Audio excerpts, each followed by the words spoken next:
লেখিকা বর্ষা ঘোষের মায়া। নিপবিথি 3 দিন ধরে একই চেষ্টা করে চলেছে।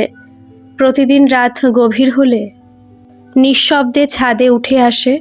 চারপাশে যখন ঘুমিয়ে পড়ে, শহরের আলো যখন একে একে নিভে আসে, তখন সে দাঁড়িয়ে থাকে ছাদের পাঁচিলের কাছে।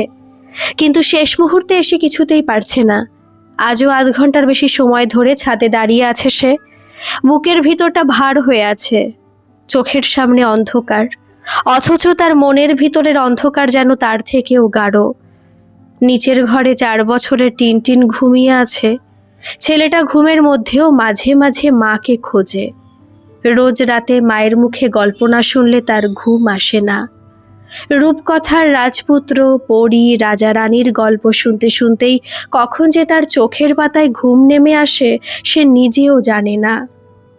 নিপার পৃথিবীতে এখন এই শিশুটি একমাত্র সত্য। একসময় উৎকর্ষ ছিল তার পৃথিবী। কত বছর আগের কথা। কলেজের সেই দিনগুলোতে দুজনের পরিচয়, তারপর বন্ধুত্ব, ভালোবাসা, দীর্ঘ 10 বছরের সম্পর্ক। নিপবিথির কাছে উৎকর্ষ ছিল এমন একজন মানুষ যার সঙ্গে সারা জীবন পথ চলার স্বপ্ন সে দেখেছিল। উৎকর্ষ তখন প্রতিষ্ঠিত নয়। লেখালেখি করত, লিটিল ম্যাগাজিনে 2-1টি লেখা ছাপা হতো। স্থায়ী আয় বলতে তেমন কিছুই ছিল না। অন্যদিকে নিপার বাবা ছিলেন শহরের প্রতিষ্ঠিত ব্যবসায়ী। মেয়ের জন্য কত ভালো ভালো সম্বন্ধ এসেছিল, কিন্তু নিপা কারো কথা শোনেনি। উৎকর্ষ তাকে বহুবার সাবধান করেছিল, ভেবে দেখো নিপা, আমার ভবিষ্যৎ অনিশ্চিত, আমার সঙ্গে জীবন কাটানো সহজ হবে না। নিপা তখন শুধু হেসেছিল। তার বিশ্বাস ছিল ভালোবাসা থাকলে দুজন মানুষ মিলে সবকিছু পার করে দিতে পারে। বিয়ের পর সে বিশ্বাসের কঠিন পরীক্ষা শুরু হয়। বেহালার একটি স্যাঁতসেঁতে বাড়ির একতলায় 2টো ছোট ঘর ভাড়া নিয়ে শুরু হয়েছিল তাদের সংসার। রান্নাঘরটাও এত ছোট ছিল যে দুজন পাশাপাশি দাঁড়ালে একজনকে সরে যেতে হতো। উৎকর্ষের সামান্য কিছু টিউশনি ছিল, আর নিপা চাকরি করত শহরের একটি নামী ইংরেজি মাধ্যম স্কুলে। সকাল থেকে স্কুল, ফিরে এসে সংসার, রান্না বান্না, বাজার সব সামলানোর পরও উৎকর্ষের লেখালেখির জন্য সময় করে দিত সে। উৎকর্ষ যখন হতাশ হয়ে বলতো আমার দ্বারা কিছু হবে না, নিপা তখন তার পাশে বসে বলতো, তুমি লিখে যাও, একদিন তোমার বই মানুষ পড়বেই। 1 বছর পর তাদের জীবনে এলো ছোট্ট টিনটিন। শিশুটিকে ঘিরে দুজনের সংসার যেন নতুন করে প্রাণ পেল। সারা দিনের ক্লান্তির পর টিনটিনের আধো আধো বুলি শুনে নিপা সব কষ্ট ভুলে যেত। উৎকর্ষ ছেলেকে কোলে নিয়ে স্বপ্ন দেখত। তারপর একদিন সত্যি উৎকর্ষের প্রথম বই প্রকাশিত হলো। বইটি পাঠক মহলে সাড়া ফেলল। তারপর দ্বিতীয় বই, তৃতীয় বই, ক্রমে উৎকর্ষ পরিচিত হয়ে উঠল একজন জনপ্রিয় লেখক হিসেবে। নিপার আনন্দের সীমা ছিল না। স্বামীর সাফল্যে সে নিজের সাফল্য খুঁজে পেত। কিন্তু মানুষ যখন সাফল্যের চূড়ায় উঠতে থাকে, তখন অনেক সময় সে ভুলে যায় কোন হাত তাকে প্রথম সেই সিঁড়িতে পা রাখতে সাহায্য করেছিল। উৎকর্ষ ধীরে ধীরে বদলে গেল। আগে সন্ধ্যায় বাড়ি ফিরে ছেলেকে কোলে নিত, এখন সাহিত্য সভা, অনুষ্ঠান, কফি হাউস, আড্ডা, এসবই তার সময় কাটতে লাগলো। নিপা সারাদিন স্কুলে পরিশ্রম করে বাড়ি ফিরে অপেক্ষা করত স্বামীর সঙ্গে 2টো কথা বলবে, দিনের ক্লান্তি ভাগ করে নেবে। কিন্তু উৎকর্ষের হাতে তখন সময় নেই। টিনটিন বাবার জন্য দরজার দিকে তাকিয়ে থাকতো, কখনো কখনো অপেক্ষা করতে করতে ঘুমিয়ে পড়ত। এক সময় নিপার মনে অভিমান জমতে শুরু করলো। এই সংসার কি শুধু তার? তবুও সে চুপ করেছিল, কারণ ভালোবাসার মানুষটাকে হারানোর ভয় তখনও তার ভিতরে ছিল। কিন্তু একদিন সেই ভয়টাই সত্যি হয়ে গেল। উৎকর্ষের ফোনে একটি মহিলার ফোন এসেছিল। উৎকর্ষ তখন বাথরুমে। ফোন ধরার ইচ্ছে ছিল না নিপার, কিন্তু বারবার ফোন বাজতে থাকায় সে বাধ্য হয়েছিল। ওপাশ থেকে এক মহিলার কণ্ঠ। উৎকর্ষ যেন কয়েকদিন ধরে তার কাছে যাচ্ছে না, কেন নিজের সংসারে এত ব্যস্ত হয়ে পড়েছে এই নিয়ে অভিমান। নিপার শরীরটা ঠান্ডা হয়ে গিয়েছিল। উৎকর্ষ বাথরুম থেকে বেরোতেই সে ফোনটা এগিয়ে দিয়ে শুধু বলেছিল, মহিলাটিকে। উৎকর্ষ অনেকক্ষণ চুপ করে থেকে জানিয়েছিল তার নাম শর্বরী, একজন লেখিকা। এরপর আর বেশি কথা হয়নি। কোনো নাটকীয় কান্নাকাটি করেনি নিপা। শুধু মনে হয়েছিল এত বছর ধরে যে মানুষটির জন্য সে নিজের পরিবার, স্বাচ্ছন্দ্য, স্বপ্ন সব ছেড়ে দিয়েছিল, সেই মানুষটির কাছে আজ সে অপ্রয়োজনীয়। উৎকর্ষ একদিন বাড়ি ছেড়ে চলে গেল। যাওয়ার আগে বলেছিল টিনটিনের খরচ সে দেবে। নিপা সেই প্রস্তাব প্রত্যাখ্যান করেছিল। তার কাছে টাকার চেয়ে আত্মসম্মান বড় ছিল। তারপর শুরু হলো একা মায়ের জীবন। সকালে স্কুল, ছেলে, সংসার, অসুস্থ হলে নিজেই ওষুধ খাওয়া, ছেলের জ্বর হলে সারা রাত মাথায় জল দেওয়া, সবকিছু একাই। কখনো কখনো খুব কষ্ট হতো। কিন্তু টিনটিন যখন মায়ের গলা জড়িয়ে বলতো, মা তুমি কোথাও যেও না, তখন নিপা আবার শক্ত হয়ে উঠত। 2 বছর কেটে গেল। এই 2 বছরে উৎকর্ষ একবারও ছেলের খোঁজ নেয়নি। নিপা ধরে নিয়েছিল এই সম্পর্কের সব দরজা বন্ধ হয়ে গেছে। কিন্তু এক সকালে একটি উকিলের নোটিশ এসে সেই বন্ধ দরজায় প্রচণ্ড আঘাত করল। উৎকর্ষ তার ছেলেকে নিজের কাছে চাইছে, কারণ এখন সে প্রতিষ্ঠিত। তার কাছে অর্থ আছে, বড় বাড়ি আছে, সামাজিক পরিচিতি আছে। তার যুক্তি টিনটিন যেন সাধারণ মধ্যবিত্ত পরিবেশে বড় না হয়। চিঠিটা পড়ে নিপা অনেকক্ষণ নিঃশব্দে বসেছিল। তার মনে হচ্ছিল এতদিন পর মানুষটা শুধু তার কাছ থেকে ছেলেকেও কেড়ে নিতে এসেছে। রাত বাড়তে থাকলো। টিনটিন ঘুমিয়ে পড়ল। নিপা ছাদে উঠে এলো। মনের ভিতর একটা অদ্ভুত শূন্যতা। জীবনে সে কি পেল? ভালোবাসার মানুষকে হারিয়েছে, নিজের সংসার হারিয়েছে। এখন যদি ছেলেকেও হারাতে হয় তাহলে বেঁচে থাকার অর্থ কি? ছাদের পাঁচিলের কাছে দাঁড়িয়ে থাকতে থাকতে তার চোখের সামনে ভেসে উঠল টিনটিনের মুখ। সে চোখ বন্ধ করল। এক পা ধীরে ধীরে পাঁচিলের দিকে এগিয়ে গেল। ঠিক তখনই পিছন থেকে ক্ষীণ একটা কণ্ঠ ভেসে এলো, মা। নিপা চমকে ফিরে তাকালো। ঘুম জড়ানো চোখে টিনটিন দাঁড়িয়ে আছে, চোখে জল। তুমি এখানে কেন মা? আমি তোমাকে খুঁজছিলাম, খুব ভয় করছিল। নিপা যেন মুহূর্তের মধ্যে নিজের ভিতর থেকে ফিরে এলো। 4 বছরের শিশুটি কিছুই জানে না। সে জানে না বাবার সঙ্গে মায়ের কি হয়েছে। সে জানে না আদালত কি, অধিকার কি, টাকা কি। সে শুধু জানে তার পৃথিবী মানে তার মা। নিপা ছুটে গিয়ে ছেলেকে বুকে জড়িয়ে ধরল। তার বুকের ভিতর থেকে কান্না বেরিয়ে এলো।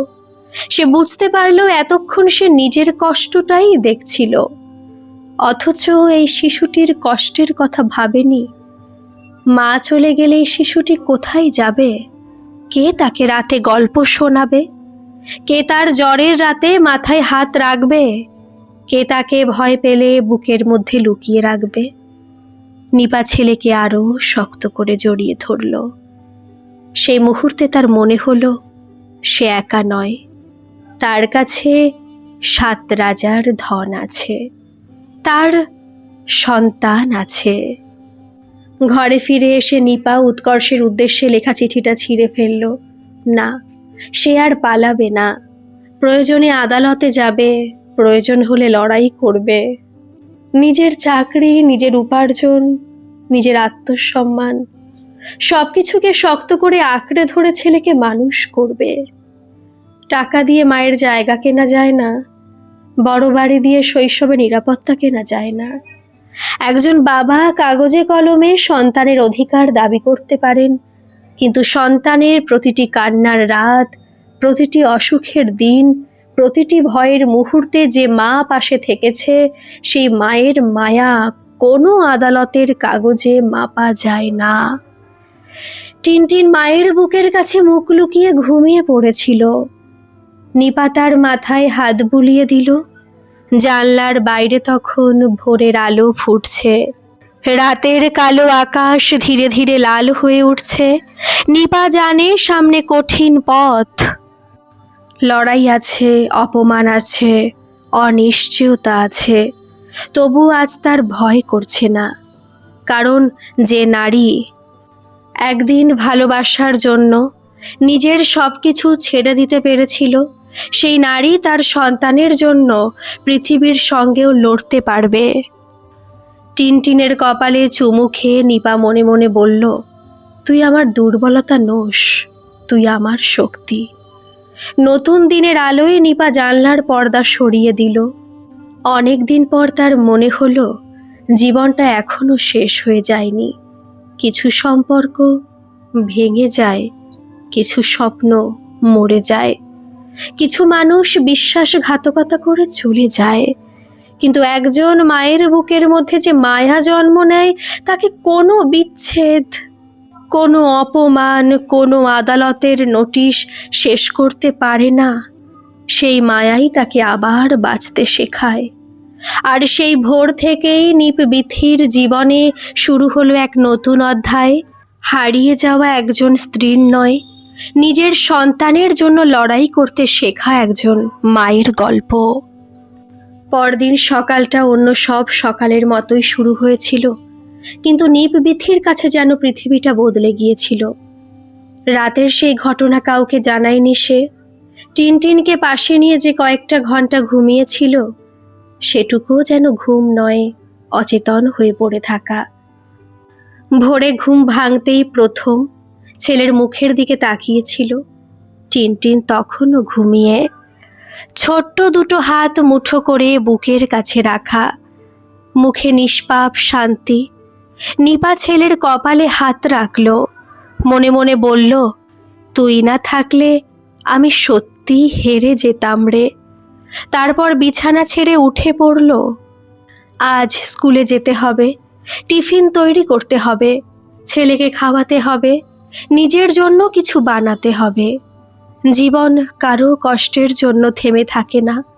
কিন্তু রান্নাঘরে ঢুকতেই আবার সেই উকিলের নোটিশটার কথা মনে পড়ল।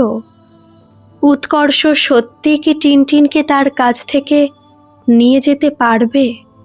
আইনের দিক থেকে সে কি করতে পারে? একজন মা হিসেবে এতদিন যে মানুষটি ছেলেকে বড় করেছে, তার কোনো মূল্য নেই? প্রশ্নগুলো মাথার মধ্যে ঘুরপাক খেতে লাগলো। ঠিক তখনই টিনটিন ঘুম জড়ানো গলায় ডাকলো, মা। নিপা দ্রুত চোখ মুছে রান্নাঘর থেকে বেরিয়ে এলো। কি হয়েছে বাবা? আজ স্কুলে যাব না কেন? তুমি কাল রাতে ছাদে চলে গিয়েছিলে, আমি ভয় পেয়েছিলাম। নিপার বুকটা মোচড় দিয়ে উঠল। সে ছেলেকে কোলে তুলে নিল। আর কখনো তোমাকে না বলে কোথাও যাব না। টিনটিন মায়ের গলা জড়িয়ে ধরে বলল, তুমি আমাকে ছেড়ে যাবে না তো? নিপা কোনো উত্তর দিতে পারল না, শুধু ছেলেকে আরও শক্ত করে বুকের মধ্যে চেপে ধরল। সেদিন স্কুলে গিয়েও নিপা স্বাভাবিক থাকতে পারল না। ক্লাসে বাচ্চাদের পড়া ছিল, কিন্তু বারবার চোখ চলে যাচ্ছিল জানলার দিকে। একসময় সহকর্মী মধুমিতা এসে বলল, কি হয়েছে নিপা? তোকে আজ খুব অস্বাভাবিক লাগছে। নিপা প্রথমে এড়িয়ে যেতে চেয়েছিল। কিছু না, একটু শরীর খারাপ। মধুমিতা তার দিকে তাকিয়ে বলল, আমাকে মিথ্যে বলিস না, তোর চোখ দেখেই বোঝা যাচ্ছে কিছু একটা হয়েছে। অনেকক্ষণ চুপ থাকার পর নিপা সব খুলে বলল। উৎকর্ষের সঙ্গে সম্পর্কের ভাঙন, গত 2 বছর ছেলের দায়িত্ব একা সামলানো, আর এখন ছেলেকে নিজের কাছে চেয়ে পাঠানো আইনি নোটিশ, সব।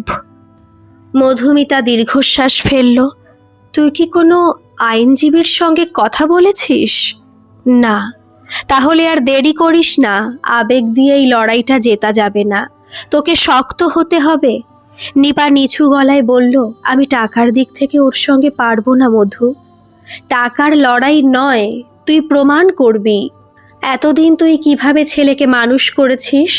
স্কুলের রেকর্ড, চিকিৎসার কাগজ, খরচের হিসাব সব কিছু রেখে দিস, আর নিজের চাকরিটাও খুব গুরুত্বপূর্ণ।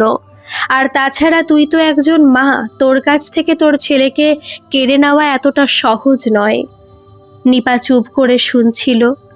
এতদিন সে শুধু নিজের কষ্টের মধ্যে ডুবেছিল, কিন্তু আজ প্রথমবার বুঝল শুধু কান্না করলে হবে না, লড়াই করতে হলে নিজেকে প্রস্তুত করতে হবে।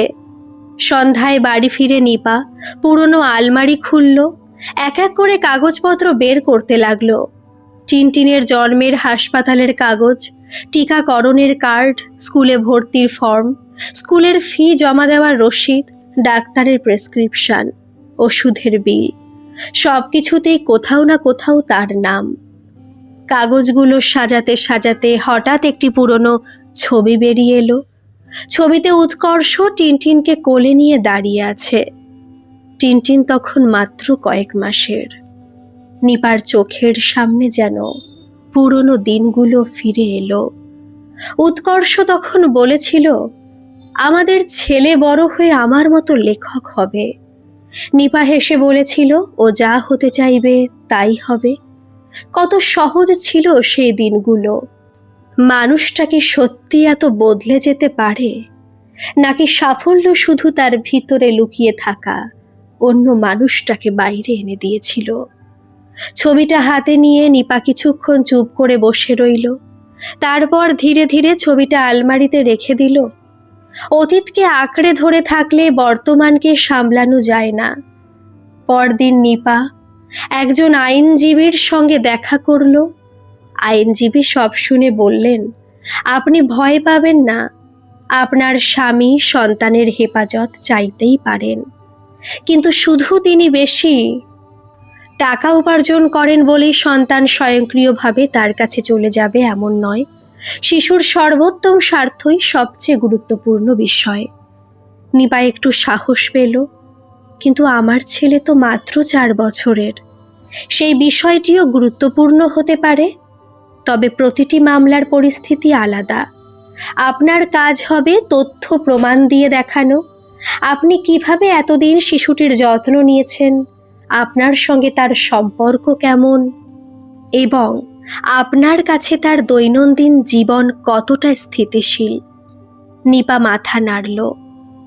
আমি কোনোভাবেই ছেলেকে হারাতে চাই না। আইনজীবী শান্ত গলায় বললেন, তাহলে আবেগের পাশাপাশি বাস্তব প্রস্তুতিও নিন। বাড়ি ফেরার পথে নিপার মনে হচ্ছিল অনেক দিন পর সে যেন একটা পথ দেখতে পাচ্ছে, কিন্তু সেই পথ সহজ ছিল না। 2 দিন পর উৎকর্ষ নিজেই বাড়িতে এলো। দরজায় দাঁড়িয়ে থাকা মানুষটাকে দেখে নিপার বুকের মধ্যে পুরনো অনেক স্মৃতি একসঙ্গে ধাক্কা খেল। এক সময়ের প্রিয় মানুষ আজ তার সামনে দাঁড়িয়ে একজন অপরিচিত।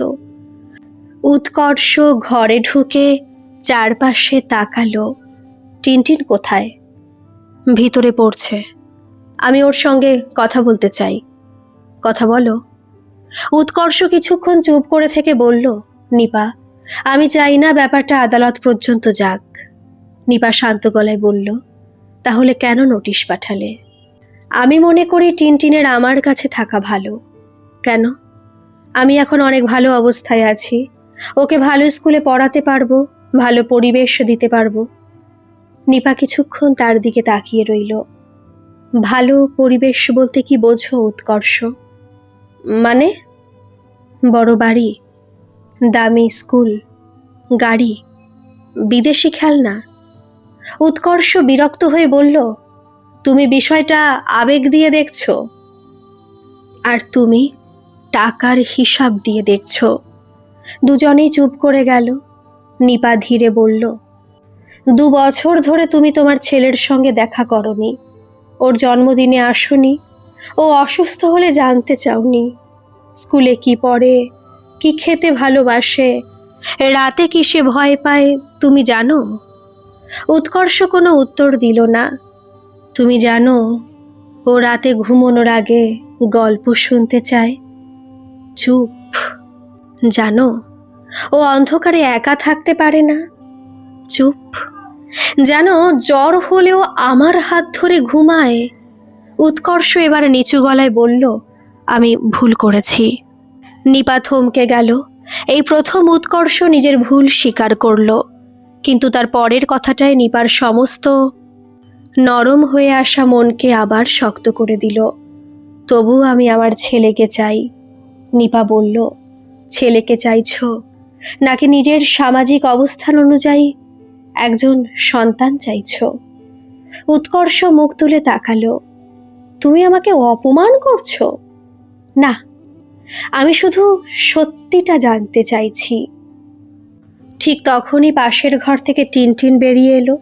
বাবাকে দেখে সে থমকে দাঁড়ালো, তারপর ধীরে ধীরে বলল, বাবা। উৎকর্ষের মুখে মুহূর্তের জন্য অদ্ভুত এক আবেগ ফুটে উঠল। সে হাঁটু গেড়ে বসে হাত বাড়িয়ে দিল। এসো বাবা। টিনটিন এগিয়ে গেল না, সে মায়ের আঁচল ধরে দাঁড়িয়ে রইল। উৎকর্ষের মুখটা ম্লান হয়ে গেল। আমাকে চিনতে পারছো না? টিনটিন মায়ের দিকে তাকিয়ে আসতে বলল, তুমি তো অনেকদিন আসোনি। একটি শিশুর সরল কথায় ঘরটা নিস্তব্ধ হয়ে গেল। উৎকর্ষের চোখ নেমে গেল মাটির দিকে। নিপা ছেলেকে কিছু শেখায়নি, কাউকে বাবার বিরুদ্ধে কিছু বলেনি। শিশুটি শুধু নিজের অভিজ্ঞতা থেকে কথাটা বলেছে। উৎকর্ষ উঠে দাঁড়ালো, আমি আবার আসব। দরজা দিয়ে বেরিয়ে যাওয়ার আগে একবার পিছনে তাকালো। নিপার সঙ্গে তার চোখাচোখি হলো, কিন্তু কোনো কথা হলো না। সেদিন রাতে টিনটিন মাকে জিজ্ঞেস করলো, বাবা কি আমাকে নিয়ে যাবে? নিপা কিছুক্ষণ চুপ করে থাকলো, তারপর ছেলেকে কোলে নিয়ে বলল, কেউ তোকে আমার কাছ থেকে নিয়ে যেতে পারবে না, এমন কথা আমি এখনই বলতে পারি না, কিন্তু আমি তোকে ছেড়ে দেব না। যতটা পারি, যতটা আমার সাধ্য ততটা লড়ব। টিনটিন মায়ের গলা জড়িয়ে ধরল, তাহলে আমি তোমার সঙ্গে থাকব? নিপার চোখ ভিজে গেল। আমি সেটাই চাই বাবা। সেদিন রাতে টিনটিন মায়ের বুকের ওপর মাথা রেখে ঘুমিয়ে পড়ল, আর নিপা জানলার বাইরে তাকিয়ে রইল। তার সামনে এখন শুধু আদালতের লড়াই নয়, নিজের অতীতের সঙ্গেও লড়াই করতে হবে। কারণ উৎকর্ষের সঙ্গে সম্পর্ক ভেঙে গেছে ঠিকই, কিন্তু তার মনের এক কোণে এখনো সেই পুরনো মানুষটার জন্য ভালোবাসা মরে যায়নি। আর সেই কারণেই হয়তো সবচেয়ে কঠিন লড়াইটা আদালতে নয়, নিজের মনের ভিতরেই। এরপরের কয়েকটা দিন নিপবিথির জীবনে ভীষণ ব্যস্ততার মধ্যে কেটে গেল। আইনজীবীর পরামর্শে সে টিনটিনের যাবতীয় কাগজপত্র গুছিয়ে রাখল। স্কুলের রেকর্ড, চিকিৎসার কাগজ, টিকাকরণের নথি, স্কুলের ফি জমা দেওয়ার রসিদ, কোনো কিছুই বাদ দিল না। নিজের চাকরি এবং ছেলের প্রতি তার দায়িত্বের প্রতিটি প্রমাণ সে যত্ন করে জমাতে লাগলো। অন্যদিকে উৎকর্ষ পিছিয়ে গেল না। তার আইনজীবীর মাধ্যমে আদালতে সন্তানের হেফাজতের দাবি জানানো হলো। নিপা জানত এই লড়াই সহজ হবে না, কিন্তু এবার সে ভয় পাচ্ছিল না, কারণ সে বুঝে গিয়েছিল কান্না করে নয়, নিজের সত্যিটাকে সামনে রেখেই তাকে লড়তে হবে। একদিন আদালতে যাওয়ার আগে টিনটিন মাকে জিজ্ঞেস করেছিল, মা, তুমি কোথায় যাচ্ছ? নিপা ছেলের মাথায় হাত রেখে বলেছিল, একটা কাজ আছে বাবা। আমি যাব না, তুমি আজ দিদার বাড়িতে থাকবে। টিনটিন মায়ের হাত ধরে বলেছিল, তাড়াতাড়ি ফিরে এসো। নিপা হেসে বলেছিল, অবশ্যই। কিন্তু আদালতের সিঁড়িতে পা রাখার সময় তার বুকের ভিতরটা কেঁপে উঠেছিল। সামনে উৎকর্ষ দাঁড়িয়েছিল, পরনে দামি পোশাক, পাশে তার আইনজীবী। দুজনের চোখাচোখি হলো। উৎকর্ষ কিছু বলতে চেয়েও থেমে গেল। নিপাও মুখ ফিরিয়ে নিল। কখনো যে মানুষটির হাত ধরে সে ভবিষ্যতের স্বপ্ন দেখেছিল, আজ সেই মানুষটির সঙ্গে নিজের সন্তানের ভবিষ্যৎ নিয়ে আদালতে দাঁড়াতে হবে। এটা ভাবলেও তার ভিতরটা শূন্য হয়ে যাচ্ছিল। আদালতে উৎকর্ষের পক্ষ থেকে বলা হলো তার আর্থিক অবস্থা ভালো, সে টিনটিনকে উন্নত শিক্ষা, বড় বাড়ি এবং উন্নত জীবন যাপন দিতে পারবে। নিপার আইনজীবী শান্তভাবে সব শুনলেন, তারপর বললেন, শিশুর ভালো থাকা শুধু অর্থনৈতিক সামর্থ্যের উপর নির্ভর করে না। শিশুটির সঙ্গে এতদিন কে থেকেছে, তার দৈনন্দিন যত্ন কে নিয়েছে, তার মানসিক নিরাপত্তা কোথায়, সেটাও গুরুত্বপূর্ণ। নিপা মাথা নিচু করে বসেছিল। তারপর বিচারকের প্রশ্নের উত্তর দিতে তাকে দাঁড়াতে হলো। আপনি আপনার সন্তানের জন্য কি চান? নিপা কয়েক মুহূর্ত চুপ করে থেকে বলল, আমি চাই আমার ছেলে নিরাপদে ভালোবাসার মধ্যে বড় হোক। আমি কখনো চাই না ওর বাবার প্রতি ঘৃণা তৈরি হোক। ওর বাবা ওর জীবনে থাকুক, সেটা আমিও চাই। কিন্তু শুধু টাকা বা সুযোগ সুবিধার জন্য ওর পরিচিত জীবনটা হঠাৎ করে বদলে যাক, সেটা চাই না। বিচারক আবার জিজ্ঞেস করলেন, আপনি কি শিশুটির বাবার সঙ্গে দেখা করতে বাধা দিয়েছেন? না। শিশুটিকে বাবার বিরুদ্ধে কিছু বলেছেন? নিপা মাথা নাড়ল। না। তার গলা কেঁপে উঠল। আমি শুধু চাই আমার ছেলের সঙ্গে ওর বাবার সম্পর্কটা যেন সত্যিকারের হয়। শুধু আদালতে হেফাজত চাওয়ার মধ্যে যেন সেই সম্পর্ক সীমাবদ্ধ না থাকে। আদালত ঘর নিস্তব্ধ হয়ে গেল। উৎকর্ষ মাথা নিচু করে বসে রইল। সেদিনের শুনানি শেষ হওয়ার পর উৎকর্ষ বাইরে এসে নিপাকে ডাকল। নিপা। নিপা থামল। কি? উৎকর্ষ কিছুক্ষণ চুপ করে থেকে বলল, তুমি একটা কথা ঠিক বলেছ। নিপা তাকিয়ে রইল। আমি টিনটিনকে হারানোর ভয়ে ওকে পাওয়ার কথা ভাবছিলাম, কিন্তু সত্যি বলতে কি, ওর জীবনে আমি নিজেই তো এতদিন ছিলাম না। নিপা কোনো উত্তর দিল না। উৎকর্ষ ধীরে বলল, তুমি কি আমাকে ওর সঙ্গে নিয়মিত দেখা করতে দেবে? টিনটিনের ক্ষতি না হলে কেন দেব না? আমি ওকে নিয়ে যেতে চাই না। আগে ওর বিশ্বাসটা ফিরে পেতে চাই। নিপার চোখে জল এসে গেল। এই মানুষটি একদিন তার বিশ্বাস ভেঙেছিল, আজ আবার সেই মানুষটাই নিজের ভুল স্বীকার করছে। কিন্তু নিপা জানত, কথায় সব ঠিক হয় না, সময় লাগে। বিশ্বাস ফিরে পেতে আরও বেশি সময় লাগে। পরবর্তী কয়েক সপ্তাহে উৎকর্ষ সত্যি টিনটিনের সঙ্গে নিয়মিত দেখা করতে শুরু করলো। প্রথম দিন টিনটিন বাবার কাছে বসতেই চাইছিল না। দ্বিতীয় দিন একটু কাছে গেল। তৃতীয় দিন উৎকর্ষ একটা গল্পের বই নিয়ে এলো। টিনটিন বইটা হাতে নিয়ে বলল, বাবা, তুমি গল্প পড়তে পারো? উৎকর্ষ হেসে বলল, আমি তো গল্প লিখি। টিনটিনের চোখ বড় হয়ে গেল। তুমি গল্প লেখো? হ্যাঁ। আমার জন্য একটা গল্প লিখবে? উৎকর্ষের চোখ ভিজে উঠল। লিখব। সেদিন প্রথমবার টিনটিন বাবার হাত ধরেছিল। দূর থেকে দাঁড়িয়ে নিপা সেই দৃশ্য দেখছিল। তার মনে হলো, হয়তো সম্পর্কের সব দরজা পুরোপুরি বন্ধ করে দেওয়ার দরকার নেই। কিছু সম্পর্ক ভেঙে গেলেও সন্তানের জন্য কিছু দরজা খোলা রাখা যায়। কয়েক মাস পর আদালতও সন্তানের সর্বোত্তম স্বার্থ বিবেচনা করে একটি ব্যবস্থা নির্ধারণ করল। টিনটিন তার মায়ের কাছেই থাকবে। উৎকর্ষ নিয়মিত তার সঙ্গে দেখা করতে পারবে এবং নির্দিষ্ট সময় তাকে নিয়ে বাইরে যেতে পারবে। উভয় বাবা মাকেই সন্তানের মানসিক শান্তিকে অগ্রাধিকার দেওয়ার নির্দেশ দেওয়া হলো। রায় শোনার পর নিপার চোখ দিয়ে অঝরে জল পড়তে লাগলো। সে কোনো বিজয়ের আনন্দে কাঁদছিল না, বরং এতদিনের ভয়, অপমান, অনিশ্চয়তা সব মিলিয়ে জমে থাকা জল যেন সেদিন বেরিয়ে এসেছিল। উৎকর্ষ তার দিকে তাকিয়ে রইল। বেরিয়ে আসার সময় সে বলল, নিপা, তোমার কাছে আমি ক্ষমা চাইতে পারি? নিপা কিছুক্ষণ চুপ করে থেকে বলল, ক্ষমা চাওয়ার মতো বড় আমার কাছে কিছু নেই। তুমি শুধু একজন ভালো বাবা হও। উৎকর্ষ মাথা নত করল। চেষ্টা করব। চেষ্টা নয়, টিনটিনের জন্য থাকব। সেদিন সন্ধ্যায় বাড়ি ফিরে নিপা দরজা খুলতেই টিনটিন ছুটে এসে তার কোলে ঝাঁপিয়ে পড়ল। মা, তুমি জিতেছ? নিপা অবাক হয়ে বলল, কে বলেছে? বাবা বলেছে, এখন থেকে আমি তোমার কাছেই থাকব। নিপা ছেলেকে জড়িয়ে ধরল। হ্যাঁ বাবা, তুমি আমার কাছেই থাকবে। টিনটিন খুশিতে মায়ের গলা জড়িয়ে ধরল। তারপর একটু ভেবে বলল, কিন্তু বাবাও আসবে তো? নিপা হেসে বলল, হ্যাঁ, বাবাও আসবে। তাহলে ভালো। শিশুর কাছে সম্পর্ক এত জটিল নয়। সে বিচ্ছেদ বোঝে না, সে আদালত বোঝে না, সে শুধু ভালোবাসা বোঝে। রাতের খাবারের পর টিনটিন মায়ের কাছে গল্প শুনতে চাইল। আজ কি গল্প শুনবো?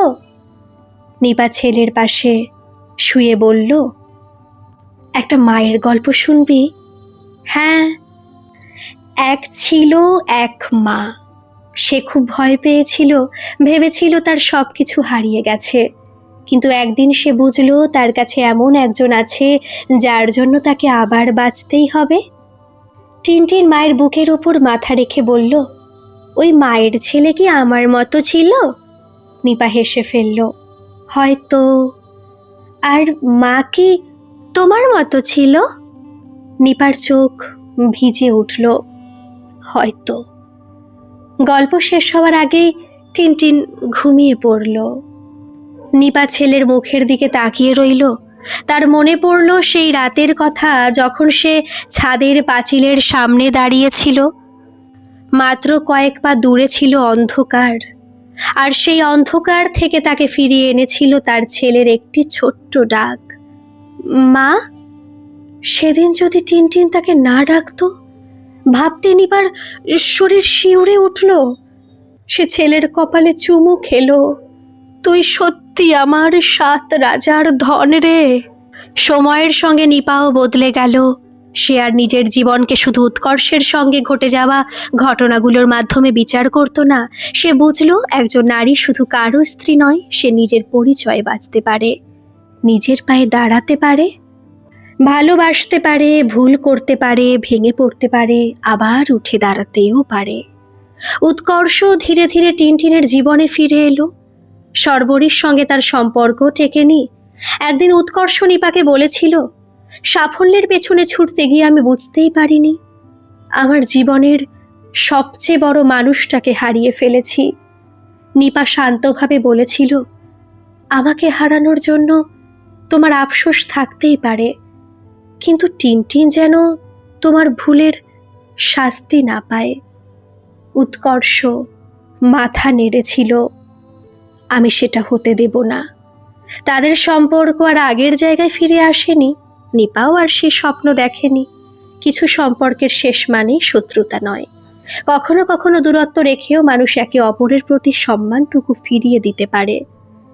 একদিন সকালে স্কুলে যাওয়ার আগে নিপা আয়নার সামনে দাঁড়িয়ে নিজের দিকে তাকালো। চোখের নিচে ক্লান্তির ছাপ, মুখে আগের মতো উজ্জ্বলতা নেই। তবু আজ তার নিজের মুখটাকে সুন্দর লাগলো, কারণ এই মুখটা হার মানেনি। সে টিনটিনের স্কুল ব্যাগ কাঁধে তুলে বলল, চল বাবা।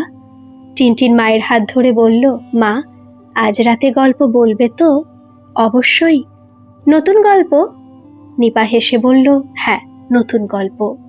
টিনটিন দৌড়ে সামনে চলে গেল। নিপা কিছুক্ষণ ছেলের দিকে তাকিয়ে রইল, তারপর মনে মনে বলল, জীবন কখনো আমাদের ইচ্ছে মতো গল্প লেখে না।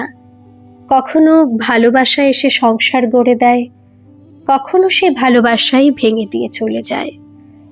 কখনো বিশ্বাসঘাতকতা মানুষকে একেবারেই শেষ করে দিতে চায়। কিন্তু শেষ মুহূর্তে যদি কেউ নিজের ভিতরের শক্তিটাকে খুঁজে পায়, তাহলে ভাঙা জীবন থেকেও নতুন সকাল তৈরি করা যায়।